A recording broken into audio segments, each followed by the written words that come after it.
Hi hello welcome back to Shri Jnaneshwara Shikshana Samsthe. ಎಲ್ಲರಿಗೂ ಕೂಡ ಸ್ವಾಗತ.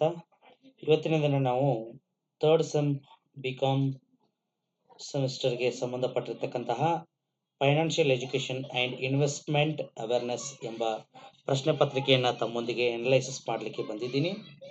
ಹಾಗೆ ಯಾರೆಲ್ಲ ನಮ್ಮ ಚಾನಲನ್ನು ಹೊಸದಾಗಿ ನೋಡ್ತಾ ಇದ್ದೀರಿ ಅವರು ಈ ಕೂಡಲೇ ಸಬ್ಸ್ಕ್ರೈಬ್ ಆಗಿ ಪಕ್ಕದಲ್ಲಿರೋ ಬೆಲ್ ಐಕಾನನ್ನು ಕ್ಲಿಕ್ ಮಾಡಿ. ಅದೇ ರೀತಿ ನಾವು ಮಾಡ್ತಕ್ಕಂಥ ಹೊಸ ಹೊಸ ವಿಡಿಯೋಗಳು ನಿಮಗೆ ಬೇಗನೆ ಬಂದು ತಲುಪುತ್ತೆ ಅಂತ ಹೇಳ್ತಾ, ಇವತ್ತಿನ ದಿನ ನಾವು ರಾಣಿ ಚೆನ್ನಮ್ಮ ವಿಶ್ವವಿದ್ಯಾಲಯದ ಬಿ.ಕಾಮ್ 3ನೇ ಸೆಮಿಸ್ಟರ್ಗೆ ಸಂಬಂಧಪಟ್ಟಿರ್ತಕ್ಕಂತಹ ಫೈನಾನ್ಷಿಯಲ್ ಎಜುಕೇಷನ್ ರಿಪೀಟರ್ಸ್ ಪ್ರಶ್ನೆ ಪತ್ರಿಕೆಯನ್ನು ತಮ್ಮೊಂದಿಗೆ ಎನಲೈಸಿಸ್ ಮಾಡಲಿಕ್ಕೆ ಬಂದಿದ್ದೀನಿ. ಹಾಗಾದರೆ ಯಾಕೆ ತಡ ಮಾಡೋದು, ಇವತ್ತಿನ ಕ್ಲಾಸನ್ನು ಸ್ಟಾರ್ಟ್ ಮಾಡೋಣ. ಮೊದಲನೇ ಪ್ರಶ್ನೆ, RTGS ಸ್ಟ್ಯಾಂಡ್ಸ್ ಫಾರ್. RTGS ಎಂದರೇನು ಅಂತ ಕೇಳಿದ್ದಾರೆ. ಮೊದಲನೇ ಆಯ್ಕೆ ರಿಯಲ್ ಟೈಮ್ ಗ್ರಾಸ್ ಸೆಟಲ್ಮೆಂಟ್, ಎರಡನೇ ಆಯ್ಕೆ ರ್ಯಾಪಿಡ್ ಟ್ರಾನ್ಸಾಕ್ಷನ್ ಗ್ರೋತ್ ಸಿಸ್ಟಮ್, ಮೂರನೇ ಆಯ್ಕೆ reserve transaction guarantee system, D regular time government settlement. ಇದು ತುಂಬ ಸರಳವಾಗಿರ್ತಕ್ಕಂಥ ಪ್ರಶ್ನೆ, ಸಾಕಷ್ಟು ಬಾರಿ ಕೇಳಿದ್ದಾರೆ.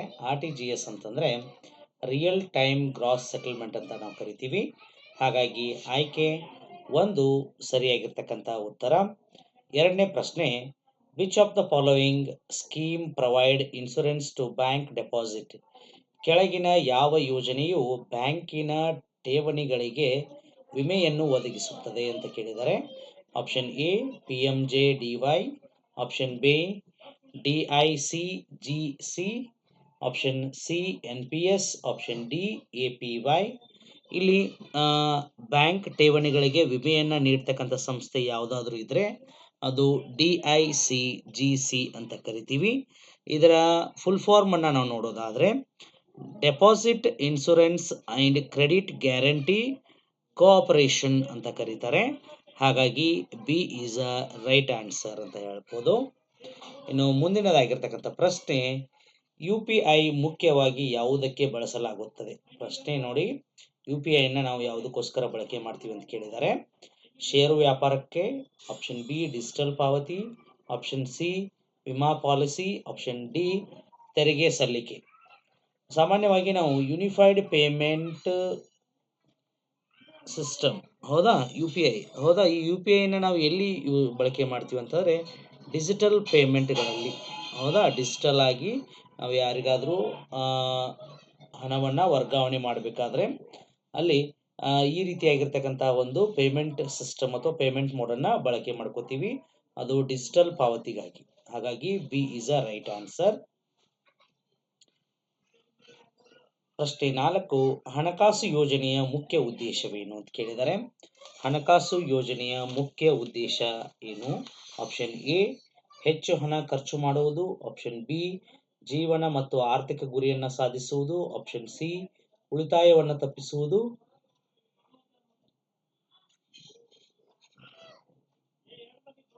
ಆಪ್ಷನ್ ಡಿ ತೆರಿಗೆಯನ್ನು ತಪ್ಪಿಸುವುದು. ಹಾಗಾದರೆ ಹಣಕಾಸಿನ ಯೋಜನೆಯ ಮುಖ್ಯ ಉದ್ದೇಶ ಏನಾಗಿರ್ತದೆ ಅಂತಂದ್ರೆ ಜೀವನ ಮತ್ತು ಆರ್ಥಿಕದ ಗುರಿಗಳನ್ನು ಸಾಧಿಸುವುದಾಗಿರ್ತದೆ. ಹಾಗಾಗಿ B is a right answer. ಪ್ರಶ್ನೆ 5, ಡೆಬಿಟ್ ಕಾರ್ಡ್ ಯಾವ ಖಾತೆಯಿಂದ ಹಣ ತೆಗೆಯುತ್ತದೆ.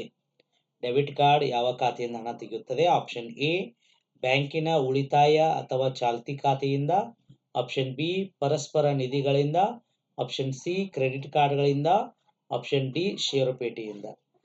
ಡೆಬಿಟ್ ಕಾರ್ಡ್ ಅಂತಕ್ಕಂಥದ್ದು ಇದು ಕೂಡ ಒಂದು ಟೈಪ್ ಆಫ್ ಕಾರ್ಡ್ ಅಂತ ಹೇಳ್ಬೋದು. ಈ ಕಾರ್ಡು ಯಾವ ಖಾತೆಯಿಂದ ಹಣವನ್ನು ತೆಗಿತದೆ ಅಂತಂದ್ರೆ ಉಳಿತಾಯ ಖಾತೆ ಮತ್ತು ಚಾಲ್ತಿ ಖಾತೆಯಲ್ಲಿರ್ತಕ್ಕಂತಹ ಖಾತೆಯಿಂದ ಏನು ಮಾಡ್ಬೋದಪ್ಪ ಅಂತಂದ್ರೆ ಹಣವನ್ನು ನಮಗೆ ವಿತ್ಡ್ರಾ ಮಾಡಿ ಕೊಡ್ತದ. ಪ್ರಶ್ನೆ 6, ಕೆಳಗಿನ ಯಾವುದು ಡಿಜಿಟಲ್ ಪಾವತಿಯ ವ್ಯವಸ್ಥೆಯಾಗಿಲ್ಲ ಅಂತ ಕೇಳ್ತಾರೆ. Option A NEFT, option B RTGS, option C cheque, option D all of the above ಅಂತ ಹೇಳ್ತಾರೆ. ನೆಫ್ಟ್ ಇದು ಕೂಡ ಒಂದು ಡಿಜಿಟಲ್ ಆಧಾರಿತ ಒಂದು ಪಾವತಿ ವ್ಯವಸ್ಥೆ. RTGS ಕೂಡ ರಿಯಲ್ ಟೈಮ್ ಗ್ರಾಸ್ ಸೆಟಲ್ಮೆಂಟ್ ಅಂತಕ್ಕಂಥ ಇದು ಕೂಡ ಒಂದು ಡಿಜಿಟಲ್ ಆಧಾರಿತವಾಗಿರ್ತಕ್ಕಂಥ ಪೇಮೆಂಟ್ ಸಿಸ್ಟಮ್ ಆಗಿರುತ್ತೆ. ಆದರೆ ಚೆಕ್ ಅಂತಕ್ಕಂಥದ್ದು ಇದು ಫಿಸಿಕಲ್ ಆಗಿರ್ತಕ್ಕಂಥದ್ದು, ಹೌದಾ. ಚೆಕ್ ಅಂತಕ್ಕಂಥದ್ದನ್ನು ಇದು ಏನಾಗುತ್ತೆ ಅಂತಾರೆ ಡಿಜಿಟಲ್ ಪಾವತಿ ವ್ಯವಸ್ಥೆ ಆಗಂಗಿಲ್ಲ. ಹಾಗಾಗಿ ಸರಿಯಾಗಿರ್ತಕ್ಕಂಥ ಆಯ್ಕೆ ಚೆಕ್ ಆಗಿರುತ್ತೆ. ಪ್ರಶ್ನೆ 7 ನೋಡಿ. ಈ ಕೆಳಗಿನ ಯಾವ ವರ್ಷದಲ್ಲಿ RBIಯನ್ನ ಸ್ಥಾಪಿಸಲಾಯಿತು ಅಂತ ಕೇಳಿದ್ದಾರೆ. ಆಪ್ಷನ್ ಎ 1947, ಆಪ್ಷನ್ ಬಿ 1949, 1955, 1956 ಅಂತಿದೆ. ಈ 4 ಆಯ್ಕೆಗಳು ತಪ್ಪಾಗಿದೆ. ಹೌದಾ? RBIಯನ್ನ ಸ್ಥಾಪಿಸಲಾಗಿರ್ತಕ್ಕಂಥ ವರ್ಷ ಯಾವುದಪ್ಪ ಅಂತಂದ್ರ 1935 ಏಪ್ರಿಲ್ 1. ಏಪ್ರಿಲ್ 1ನೇ ತಾರೀಕಿಗೆ RBIನ ಸ್ಥಾಪಿಸಲಾಗ್ತದ. ಹಾಗಾಗಿ ಈ 1935 ಅಂತಕ್ಕಂಥ ಆಪ್ಷನ್ನು ಈ 4 ಆಯ್ಕೆಗಳಲ್ಲಿ ಇಲ್ಲ. ಹಾಗಾಗಿ ಈ ಆಯ್ಕೆಗೆ ಏನಾಗ್ಬೋದು ಗ್ರೇಸ್ ಅಂಕ ಬರಬಹುದು. ಹೌದಾ? ಗ್ರೇಸ್ ಅಂಕ ಬರಬಹುದು. ಹೌದಾ? ಇನ್ನು ಮುಂದಿನದಾಗಿರ್ತಕ್ಕಂಥ ಪ್ರಶ್ನೆ 8 ಲಾಭದಾಯಕತೆಯನ್ನ ತೋರಿಸುವ ಅನುಪಾತ ಯಾವುದು? ಲಾಭದಾಯಕತೆಯನ್ನ ತೋರಿಸ್ತಕ್ಕಂಥ ಅನುಪಾತ ಯಾವುದು? ಪ್ರಸ್ತುತ ಅನುಪಾತನೋ ಅಥವಾ ಸಾಲ ಇಕ್ವಿಟಿ ಅನುಪಾತನೋ ಅಥವಾ ಶುದ್ಧ ಲಾಭಾಂಶನೋ ಅಥವಾ ಇನ್ವೆಂಟರಿ ಟರ್ನ್ ಓವರ್ ಇದು ಅಂತ ಕೇಳ್ತಾರೆ. ಶುದ್ಧ ಲಾಭವನ್ನ ತೋರಿಸ್ತಕ್ಕಂತಹ ಅನುಪಾತ ಯಾವುದಪ್ಪ ಅಂತಂದ್ರೆ ಶುದ್ಧ ಲಾಭಾಂಶ ಅಂತ ಕರಿತೀವಿ. ಹಾಗಾಗಿ option C is a right answer. ಪ್ರಶ್ನೆ 9 ಗ್ರಾಹಕ ಬೆಲೆ ಸೂಚ್ಯಂಕವು ಡ್ಯಾಶ್ ಅಳೆಯುತ್ತದೆ.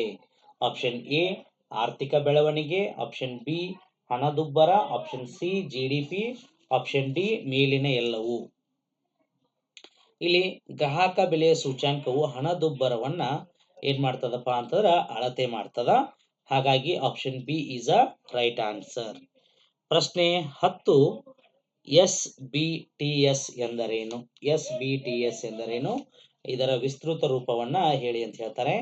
ಆಪ್ಷನ್ ಎ ಷೇರು ಆಧಾರಿತ ವ್ಯಾಪಾರ ವ್ಯವಸ್ಥೆ, ಆಪ್ಷನ್ ಬಿ ಪರದೆ ಆಧಾರಿತ ವ್ಯಾಪಾರ ವ್ಯವಸ್ಥೆ, ಆಪ್ಷನ್ ಸಿ ಭದ್ರತಾ ಆಧಾರಿತ ವ್ಯಾಪಾರ ವ್ಯವಸ್ಥೆ, ಆಪ್ಷನ್ ಡಿ ಯಾವುದು ಅಲ್ಲ. ಹಾಗಾಗಿ SBTS ನ ಫುಲ್ ಫಾರ್ಮ್ ನಾವು ನೋಡುವುದಾದ್ರೆ ಸ್ಕ್ರೀನ್ ಬೇಸ್ಡ್ ಟ್ರೇಡಿಂಗ್ ಸಿಸ್ಟಮ್ ಅಂತ ಕರಿತೀವಿ. ಪರದೆ ಆಧಾರಿತ ವ್ಯಾಪಾರ ವ್ಯವಸ್ಥೆ ಅಂತ ಕರಿತೀವಿ. ಹಾಗಾಗಿ option B is a right answer. ಪ್ರಶ್ನೆ 11 ಬೇರೆ ಬೇರೆ ಆಸ್ತಿಗಳಲ್ಲಿ ಹೂಡಿಕೆ ಮಾಡುವ ಮೂಲಕ ಅಪಾಯವನ್ನ ಕಡಿಮೆ ಮಾಡುವ ಪ್ರಕ್ರಿಯೆ ಏನು ಅಂತ ಕೇಳ್ತಾರೆ. Option A hedging, option B ವೈವಿಧ್ಯೀಕರಣ, ಆಪ್ಷನ್ ಸಿ ಊಹಾಪೋಹ, ಆಪ್ಷನ್ ಡಿ ಜೂಜಾಟ ಅಂತ ಕರೀತಾರೆ. ಇಲ್ಲಿ ನೋಡಿ ಬೇರೆ ಬೇರೆ ಆಸ್ತಿಗಳ ಮೇಲೆ ಹೂಡಿಕೆಗಳನ್ನ ಮಾಡಿ ಅಲ್ಲಿರ್ತಕ್ಕಂಥ ಅಪಾಯವನ್ನ ಕಡಿಮೆ ಮಾಡುವ ಪ್ರಕ್ರಿಯೆಯನ್ನ ಏನಂತ ಕರೀತಾರೆ? ಡೈವರ್ಸಿಫಿಕೇಶನ್ ಅಂತ ಕರೀತಾರೆ.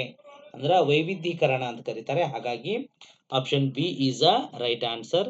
ಪ್ರಶ್ನೆ 12 ಡಿಮ್ಯಾಟ್ ಖಾತೆಯನ್ನ ಯಾವುದಕ್ಕಾಗಿ ಬಳಸಲಾಗ್ತದ ಅಂತ ಕೇಳಿದಾರ. ಡಿಮ್ಯಾಟ್ ಖಾತೆ ಎಲ್ಲರಿಗೂ ಕೂಡ ಗೊತ್ತಿರ್ತಕ್ಕಂಥ ಇದೊಂದು ಖಾತೆ ವ್ಯವಸ್ಥೆ. ಆಪ್ಷನ್ ಎ ಹಣ ಠೇವಣಿ ಇಡಲು, ಆಪ್ಷನ್ ಬಿ ಮೌಲ್ಯ ಪತ್ರಗಳನ್ನ ಎಲೆಕ್ಟ್ರಾನಿಕ್ ರೂಪದಲ್ಲಿ ಇಡಲು, ಆಪ್ಷನ್ ಸಿ ತೆರಿಗೆ ಪಾವತಿಸಲು, ಆಪ್ಷನ್ ಡಿ ಸಾಲಗಳಿಗೆ ಅರ್ಜಿ ಹಾಕಲು. ಇಲ್ಲಿ ನೋಡಿ ಸರಿಯಾಗಿರ್ತಕ್ಕಂಥ ಆಯ್ಕೆ ಯಾವುದಪ್ಪ ಅಂತಂದ್ರೆ ಮೌಲ್ಯ ಪತ್ರಗಳನ್ನ ಎಲೆಕ್ಟ್ರಾನಿಕ್ ರೂಪದಲ್ಲಿ ಇಡಲು ನಾವು ಡಿಮ್ಯಾಟ್ ಅಕೌಂಟ್ ಅನ್ನ ಓಪನ್ ಮಾಡ್ತೀವಿ. ಪ್ರಶ್ನೆ 13 ಈ ಕೆಳಗಿನ ಪತ್ರಗಳನ್ನ ಮೂಲಭೂತ ವಿಶ್ಲೇಷಣೆಯಲ್ಲಿ ಬಳಸಲಾಗುತ್ತದೆ ಅಂತ ಕೇಳ್ತಾರೆ. ಆಪ್ಷನ್ ಎ ಅಡಾವಿ ಪತ್ರ, ಆಪ್ಷನ್ ಬಿ ಲಾಭ ನಷ್ಟ ಪತ್ರ, ಆಪ್ಷನ್ ಸಿ ಹಣದ ಹರಿವು ಪತ್ರ, ಆಪ್ಷನ್ ಡಿ ಮೇಲಿನ ಎಲ್ಲವೂ ಅಂತೇಳಿ. ಈ ಎಲ್ಲಾ ರೀತಿಯ ಪತ್ರಗಳನ್ನ ಬ್ಯಾಂಕ್ ವ್ಯವಹಾರಗಳಲ್ಲಿ ಬಳಕೆ ಮಾಡ್ತಾರೆ. ಹಾಗಾಗಿ ಈ ಮೇಲಿನ ಎಲ್ಲ ಆಯ್ಕೆಗಳು ಕೂಡ ಸರಿಯಾಗಿವೆ. ಹಾಗಾಗಿ option D is a right answer. ಪ್ರಶ್ನೆ 14 ಈ ಕೆಳಗೆ ಯಾವುದು ನಿವೃತ್ತಿ ಯೋಜನೆ ಆಗಿಲ್ಲ? ನೋಡಿ ಈ ಕೆಳಗೆ ಕೊಟ್ಟಿರ್ತಕ್ಕಂಥ ಒಂದು ಆಯ್ಕೆ, ಆ ಆಯ್ಕೆ ಏನಾಗಲ್ಲಪ್ಪ ಅಂತಂದ್ರೆ ನಿವೃತ್ತಿ ಯೋಜನೆ ಆಗಲ್ಲ ಅಂತ ಹೇಳ್ತಾರೆ. NPS ಅಂತ ಕರೀತಾರೆ. ಎರಡನೇದು APY, ಮೂರನೇದು ಎ ಮತ್ತು ಬಿ ಎರಡು, ನಾಲ್ಕನೇದು ಯಾವುದು ಅಲ್ಲ. ಹಾಗಾಗಿ ಈ ಕೆಳಗೆ ಕೊಟ್ಟಿರ್ತಕ್ಕಂಥ ಆಯ್ಕೆಯಲ್ಲಿ NPS ಇದು ನಿವೃತ್ತಿ ಯೋಜನೆ, ನಿವೃತ್ತಿ ಆದ್ಮೇಲೆ ಬರ್ತಕ್ಕಂತಹ ಪೆನ್ಷನ್ ಸ್ಕೀಮು. ಆಮೇಲೆ ಅಟಲ್ ಪೆನ್ಷನ್ ಯೋಜನೆ ಅಂತ ಇದು ಕೂಡ ಒಂದು ನಿವೃತ್ತಿ ಆದ ನಂತರ ಬರ್ತಕ್ಕಂತಹ ಒಂದು ಯೋಜನೆ. ಹಾಗಾಗಿ ಆಪ್ಷನ್ ಎ ಬಿ ಎರಡೂ ಕೂಡ ನಿವೃತ್ತಿ ಅಂಚಿನಲ್ಲಿ ಅಥವಾ ನಿವೃತ್ತಿಯ ತದನಂತರ ಬರ್ತಕ್ಕಂತಹ ಒಂದು ಪಿಂಚಣಿ ವ್ಯವಸ್ಥೆ. ಹಾಗಾಗಿ ಈ ಆಯ್ಕೆಗಳು ಏನಾಗಿದಾವೆಪ್ಪ ಅಂತಂದ್ರೆ ನಿವೃತ್ತಿ ಅಂಚಿನ ನಂತರ ಬರ್ತಕ್ಕಂತಹ ಏನು ಯೋಜನೆಗಳಾಗಿದಾವೆ. ಹಾಗಾಗಿ ಅವರು ಆಗಿಲ್ಲ ಅಂತ ಕೇಳ್ತಾರೆ. ಈ ನಿವೃತ್ತಿ ಯೋಜನೆ ಆಗಿಲ್ಲ, ಹಾಗಾಗಿ ಈ ಮೇಲಿನ ಯಾವುದು ಅಲ್ಲ ಅಂತಕ್ಕಂಥ ಪ್ರಶ್ನೆ ಸರಿಯಾಗಿದೆ. ಪ್ರಶ್ನೆ 15, ಈ ಕೆಳಗೆ ಯಾವ ಸಂಸ್ಥೆಗಳು ಭಾರತದಲ್ಲಿ ಷೇರು ಮಾರುಕಟ್ಟೆಯನ್ನು ನಿಯಂತ್ರಿಸುತ್ತವೆ ಅಂತ ಕೇಳಿದ್ದಾರೆ. ಈ ಕೆಳಗೆ ಕೊಟ್ಟಿರ್ತಕ್ಕಂಥ ಆಯ್ಕೆಗಳಲ್ಲಿ ಯಾವ ಷೇರು ಮಾರುಕಟ್ಟೆಯು ಭಾರತದಲ್ಲಿರ್ತಕ್ಕಂತಹ ಷೇರು ಮಾರುಕಟ್ಟೆಯನ್ನು ನಿಯಂತ್ರಣ ಮಾಡ್ತದ ಅಂತ ಹೇಳ್ತದ. Option A RBI, option B SEBI, option C A ಮತ್ತು ಬಿ ಎರಡು, ಆಪ್ಷನ್ ಡಿ ಮೇಲಿನ ಯಾವುದು ಅಲ್ಲ. ಹಾಗಾಗಿ ಇಲ್ಲಿ ನೋಡಿ, ಭಾರತದಲ್ಲಿರ್ತಕ್ಕಂಥ ಷೇರು ಮಾರುಕಟ್ಟೆಗಳನ್ನ ಯಾವುದು ನಿಯಂತ್ರಣ ಮಾಡ್ತದಪ್ಪ ಅಂತಾರೆ? SEBI ಅಂತಕ್ಕಂಥದ್ದು, security and exchange board of India ಅಂತಕ್ಕಂಥ ಒಂದು ಸಂಸ್ಥೆ ಭಾರತದಲ್ಲಿರ್ತಕ್ಕಂಥ ಎಲ್ಲ ಷೇರು ಮಾರುಕಟ್ಟೆಗಳಾಗಿರ್ಬೋದು, ಷೇರಿನ ಮೌಲ್ಯ ಆಗಿರ್ಬೋದು, ಸೂಚ್ಯಾಂಕ ಆಗಿರ್ಬೋದು, ಒಟ್ಟಾರೆಯಾಗಿ ಷೇರು ಮಾರುಕಟ್ಟೆಗೆ ಸಂಬಂಧಪಟ್ಟಿರ್ತಕ್ಕಂಥ ಪ್ರತಿಯೊಂದು ಅಂಶಗಳನ್ನು ಏನು ಮಾಡ್ತದ, ತನ್ನ ನಿಯಂತ್ರಣದಲ್ಲಿ ಇಟ್ಕೊಳ್ತದ.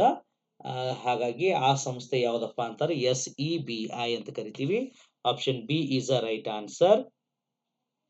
ಇಲ್ಲಿ ನೋಡಿ, ಒಂದು ಚಿಕ್ಕದಾಗಿರ್ತಕ್ಕಂಥ ಒಂದು ಪ್ರಾಬ್ಲಮ್ಸ್ ಅನ್ನ ಕೊಟ್ಟಿದ್ದಾರೆ. ಒಬ್ಬ ಹೂಡಿಕೆದಾರರ 10,000 ರೂಗಳನ್ನು ವಾರ್ಷಿಕ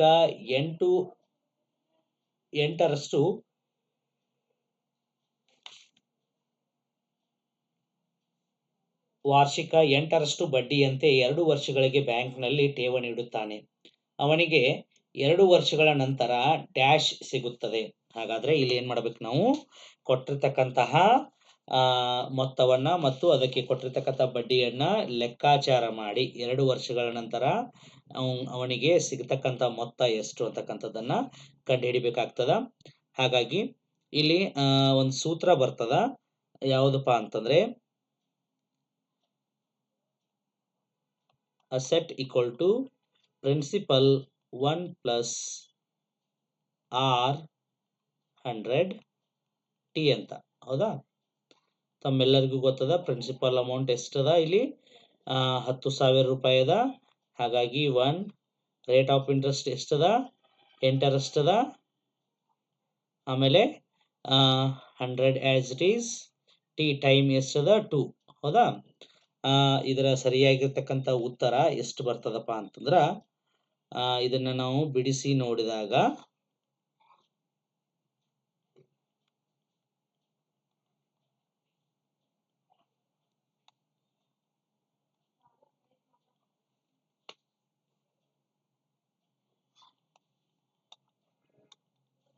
ಒಟ್ಟಾರೆಯಾಗಿ 11,664 ರೂಪಾಯಿಗಳು ಅವನಿಗೆ 2 ವರ್ಷದ ನಂತರ ಏನು ಹಣ ಬಂದು ಕೈ ಸೇರ್ತದ. ಹಾಗಾಗಿ option A is a right answer. ಹೌದಾ? ಹಾಗಾಗಿ 11,664 ರೂಪಾಯಿಗಳು ಏನಾಗ್ತಾವ, ಅವನಿಗೆ ಬಂದು ಸೇರ್ತಾವ. ಇನ್ನು ಪ್ರಶ್ನೆ 17, ಈ ಕೆಳಗೆ ಯಾವುವು ಹೂಡಿಕೆ ಪರ್ಯಾಯ ಮಾರ್ಗಗಳಿವೆ ಅಂತ ಕೇಳಿದ್ದಾರೆ. Option A mutual funds, option B stocks, option C REIT, option D all of the above. ಇವೆಲ್ಲವೂ ಕೂಡ ಇವುಗಳಿಗೆ ಪರ್ಯಾಯವಾಗಿರ್ತಕ್ಕಂಥ ಮಾರ್ಗಗಳದಾವ. ಹಾಗಾಗಿ ಈ ಮೇಲಿನ ಎಲ್ಲ ಆಯ್ಕೆಗಳು ಸರಿಯಾಗಿದಾವ ಅಂತ ಹೇಳ್ಬೋದು. ಆಮೇಲೆ ಪ್ರಶ್ನೆ 18, ಈ ಕೆಳಗೆ ಯಾವ ಸರ್ಕಾರಗಳು ಭಾರತದಲ್ಲಿ ಆದಾಯ ತೆರಿಗೆಯನ್ನ ಸಂಗ್ರಹಿಸುತ್ತವೆ ಅಂತ ಕೇಳಿದ್ದಾರೆ. ಆಪ್ಷನ್ ಎ ರಾಜ್ಯ ಸರ್ಕಾರಗಳು, ಆಪ್ಷನ್ ಬಿ ಕೇಂದ್ರ ಸರ್ಕಾರಗಳು, ಆಪ್ಷನ್ ಸಿ ಎ ಮತ್ತು ಬಿ ಎರಡು, ಆಪ್ಷನ್ ಡಿ ಯಾವುದು ಅಲ್ಲ. ನೋಡಿ, ಸಾಮಾನ್ಯವಾಗಿ ಭಾರತದಲ್ಲಿ ಆದಾಯ ತೆರಿಗೆಯನ್ನ ಸಂಗ್ರಹಿಸ್ತಕ್ಕಂತಹ ಯಾವುದಾದ್ರೂ ಸರ್ಕಾರಗಳಿದ್ರೆ ಅದು ಮೊದಲು ಕೇಂದ್ರ ಸರ್ಕಾರ ಬರ್ತದ. ಆಮೇಲೆ ಕೇಂದ್ರ ಸರ್ಕಾರದಿಂದ ಒಟ್ಟಾರೆಯಾಗಿರ್ತಕ್ಕಂಥ ಆದಾಯವನ್ನ ಸಂಗ್ರಹಿಸಿಟ್ಟುಕೊಂಡು ತದನಂತರ ಆಯಾ ರಾಜ್ಯಗಳ ಶೇಕಡಾವಾರು ಎಷ್ಟು ಬಂದಿದೆ ಅಂತಕ್ಕಂಥದ್ದನ್ನ ಏನ್ ಮಾಡ್ತಾರ, ಹೊಂದಾಣಿಕೆ ಮಾಡ್ತಾರ. ಹಾಗಾಗಿ ಕೇಂದ್ರ ಸರ್ಕಾರ ಅಂತಕ್ಕಂಥ ಆಯ್ಕೆ ಸರಿಯಾಗಿದೆ. Option B is a right answer. SIP ಎಂದರೆ ಅಂತ ಕೇಳಿದರೆ ವೈಜ್ಞಾನಿಕ ಹೂಡಿಕೆ ಯೋಜನೆಯೋ, ಬಿ ವ್ಯವಸ್ಥಿತ ಹೂಡಿಕೆ ಯೋಜನೆಯೋ, ಅಥವಾ ನಿರ್ದಿಷ್ಟ ಹೂಡಿಕೆಯ ಯೋಜನೆಯೋ, ಅಥವಾ ಮೇಲಿನ ಎಲ್ಲ ಅಂತ ಹೇಳಿದ್ದಾರೆ. SIP ಹೌದಾ? ಸರ್ವೇ ಸಾಮಾನ್ಯವಾಗಿ ಎಲ್ಲರೂ ಕೂಡ ಕೇಳಿರ್ತೀರಿ ಈ ಶಬ್ದವನ್ನ. SIP ಅಂತಂದ್ರೆ ಇಷ್ಟೇ. ಏನು ಅಂತಂದ್ರೆ ಸಿಸ್ಟಮೆಟಿಕ್ ಇನ್ವೆಸ್ಟ್ಮೆಂಟ್ ಪ್ಲಾನ್ ಅಂತ ಕರಿತೀವಿ. ಅಂದ್ರೆ ಆ, ನಮ್ಮಲ್ಲಿ ಇರ್ತಕ್ಕಂತಹ ಹಣವನ್ನ ಒಂದು ವ್ಯವಸ್ಥಿತವಾಗಿ, ಒಂದು ಕ್ರಮಬದ್ಧವಾಗಿ ಹೂಡಿಕೆ ಮಾಡ್ತಕ್ಕಂತಹ ಒಂದು ಯೋಜನೆಗೆ ನಾವೇನಂತ ಕರಿತೀವಿ? SIP ಅಂತ ಕರಿತೀವಿ. Option B is the right answer. Question number 20, ಈ ಕೆಳಗಿನ ಯಾವುದು ಹಣದ ಮಾರುಕಟ್ಟೆಯ ಇನ್ವೆಸ್ಟ್ಮೆಂಟ್ಗಳಾಗಿವೆ ಅಂತ ಕೇಳಿದ್ದಾರೆ. ಆಪ್ಷನ್ ಎ ಟ್ರೆಜರಿ ಬಿಲ್ಲುಗಳು, ರಿಯಾಯಿತಿ ಬಿಲ್ಲುಗಳು, ಕಮರ್ಷಿಯಲ್ ಪೇಪರ್ಗಳು, ಡಿ ಮೇಲಿನ ಎಲ್ಲವು. ಮಾರುಕಟ್ಟೆಯ ಇನ್ವೆಸ್ಟ್ಮೆಂಟ್ಗಳಂತ ಕರೀತಾರ. ಇವೆಲ್ಲವೂ ಕೂಡ ಮಾರುಕಟ್ಟೆಗಳಿಗೆ ಇನ್ವೆಸ್ಟ್ಮೆಂಟ್ ಆಗಿರ್ತಾವ. ಹಾಗಾಗಿ ಮೇಲಿನ ಎಲ್ಲವೂ ಕೂಡ ಸರಿಯಾಗಿದೆ ಅಂತ ಹೇಳ್ಬೋದು. ಪ್ರಶ್ನೆ 21, ಈ ಕೆಳಗಿನ ಯಾವುದು ಉತ್ಪಾದನಾಂಗವಲ್ಲ ಅಂತ ಕೇಳ್ತಾರೆ. ಅಂದ್ರೆ ಈ ಕೆಳಗೆ ಕೊಟ್ಟಿರ್ತಕ್ಕಂಥ ಒಂದು ಆಯ್ಕೆಯಿಂದ ಅದು ಉತ್ಪಾದನೆಯನ್ನ ಮಾಡ್ತಕ್ಕಂತಹ ಒಂದು ಶಕ್ತಿಯನ್ನ ಹೊಂದಿಲ್ಲ ಅಂತ ಹೇಳ್ತಾರೆ. ಆಪ್ಷನ್ ಎ ಲಾಭ, ಆಪ್ಷನ್ ಬಿ ಭೂಮಿ, ಆಪ್ಷನ್ ಸಿ ಶ್ರಮ, ಆಪ್ಷನ್ ಡಿ ಬಂಡವಾಳ. ಇಲ್ಲಿ ಸರಿಯಾಗಿರ್ತಕ್ಕಂಥ ಆಯ್ಕೆ ಲಾಭ. ಯಾಕಂತ ಅಂತಂದ್ರೆ ಲಾಭ ಇದು ಉತ್ಪಾದನೆಯನ್ನ ಮಾಡಲ್ಲ. ಇದು ನಾವು ಕೊಟ್ಟಿರ್ತಕ್ಕಂತಹ ಹಣಕ್ಕೆ ಬಡ್ಡಿಯಾಗಿ ಸೇರಿ ಅಥವಾ ನಾವು ಹೆಚ್ಚಿಗೆ ರೀತಿಯ ವ್ಯಾಪಾರವನ್ನು ಮಾಡಿದಾಗ ನಮಗೆ ಬರ್ತಕ್ಕಂತಹ ಲಾಭಾಂಶ ಏನಾಗಿರ್ತದೆ ಅಂತಂದ್ರೆ ಇದು ಉತ್ಪಾದನೆ ಆಗಂಗಿಲ್ಲ. ಅಥವಾ ಇಲ್ಲಿ ನೋಡಿ, ಭೂಮಿ ಇದೆ, ಭೂಮಿಯನ್ನ ನಾವು ಬೆಳೆದು ಬಿತ್ತಿ ಅದರಿಂದ ಏನ್ ಮಾಡ್ಬೋದು? ಉತ್ಪಾದನೆಯನ್ನು ತೆಗಿಬೋದು. ಆಮೇಲೆ ನಮ್ಮಲ್ಲಿರ್ತಕ್ಕಂಥ ಶ್ರಮವನ್ನ ನಾವು ಹಾಕಿ ಏನಾದ್ರೂ ಒಂದು ಹೊಸ ಬೆಳೆ ಅಥವಾ ಯಾವುದಾದ್ರೂ ಹೊಸ ಕೆಲಸವನ್ನ ಮಾಡಬಹುದು, ಅಥವಾ ಬೇರೆ ಯಾವುದಾದ್ರೂ ಕೆಲಸವನ್ನ ಮಾಡೋದ್ರ ಮುಖಾಂತರ ಉತ್ಪಾದನೆಯನ್ನು ಮಾಡಬಹುದು.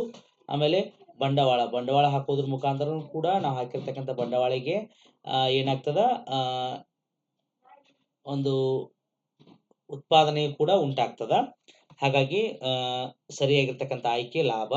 22ನೇ ಪ್ರಶ್ನೆ, TDS ಎಂದರೇನು? ಆಪ್ಷನ್ ಎ ಮೂಲದಲ್ಲಿ ತೆರಿಗೆ ಬೇಡಿಕೆ, ಆಪ್ಷನ್ ಬಿ ಮೂಲದಲ್ಲಿ ತೆರಿಗೆಗೆ ಕಡಿತಗೊಳಿಸುವಿಕೆ, ತೆರಿಗೆಯನ್ನು ಮೂಲದಲ್ಲಿ ಸಮರ್ಪಿಸುವುದು, ಆಪ್ಷನ್ ಡಿ ಮೂಲದಲ್ಲಿ ತೆರಿಗೆಯನ್ನು ನಿರ್ಬಂಧಿಸುವುದು.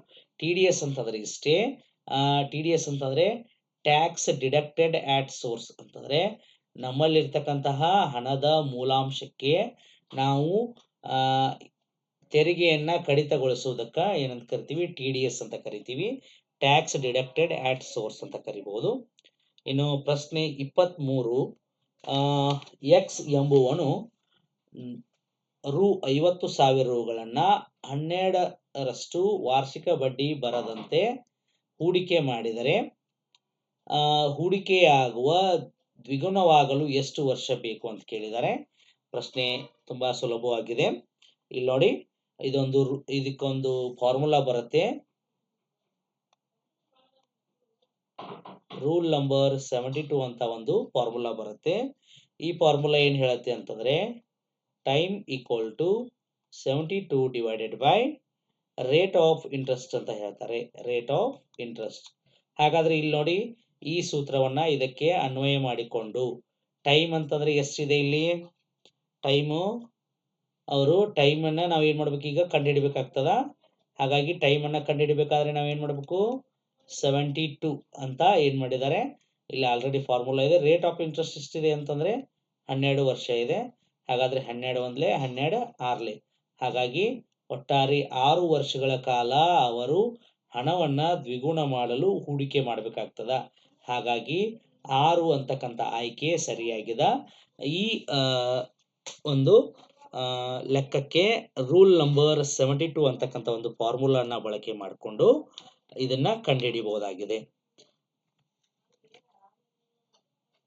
ಭಾರತದ ಬ್ಯಾಂಕಿಂಗ್ ವ್ಯವಸ್ಥೆಯನ್ನ ಯಾರು ನಿಯಂತ್ರಿಸುತ್ತಾರೆ? ಹೌದಾ? Option A SEBI, option B TRAI, option C RBI, option D ಯಾವುದೂ ಅಲ್ಲ. ಇಲ್ಲಿ ನೋಡಿ, ಭಾರತದಲ್ಲಿ ಬ್ಯಾಂಕಿಂಗ್ ವ್ಯವಸ್ಥೆಯನ್ನ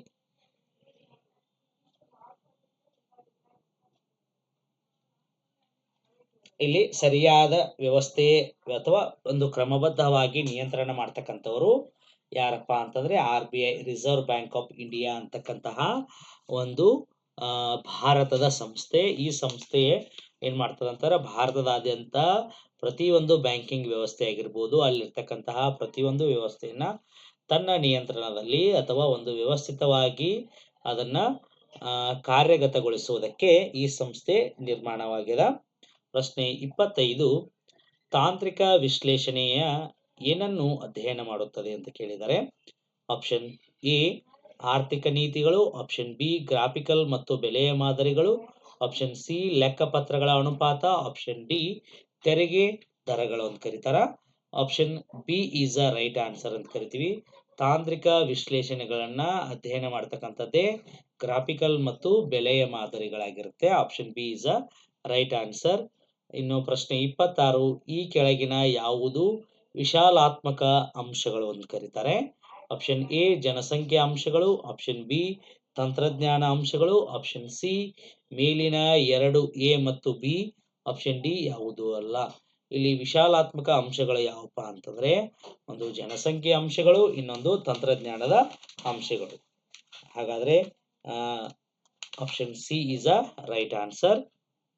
ಪ್ರಶ್ನೆ 27, NAV ಅಂತಂದ್ರೆ ಏನು ಕೇಳಿದರೆ, ನಿವ್ವಳ ಸ್ವತ್ತುಗಳ ಮೌಲ್ಯ, ಆಪ್ಷನ್ ಬಿ ಕಾಲ್ಪನಿಕ ಸ್ವತ್ತುಗಳ ಮೌಲ್ಯ, ಆಪ್ಷನ್ ಸಿ ನಿವ್ವಳ ವಾರ್ಷಿಕ ಮೌಲ್ಯ, ಆಪ್ಷನ್ ಡಿ ಮೇಲಿನ ಯಾವುದು ಅಲ್ಲ. ಇಲ್ಲಿ NAV ಅಂತಂದ್ರೆ ಇಷ್ಟೇ, ನೆಟ್ ಅಸೆಟ್ ವ್ಯಾಲ್ಯೂ ಅಂತ ಕರಿತೀವಿ. ಹಾಗಾಗಿ option A is a right answer, ನಿವ್ವಳ ಸ್ವತ್ತುಗಳ ಮೌಲ್ಯ ಅಂತ ಕರಿತೀವಿ.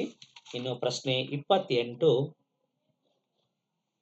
ಈ ಕೆಳಗಿನ ಯಾವ ಪ್ರದರ್ಶನ ಮಾಪನವು ಅಪಾಯವನ್ನ ಹೊಂದಿಸಿದ ರಿಟರ್ನ್ ಅನ್ನ ತೋರಿಸುತ್ತದೆ?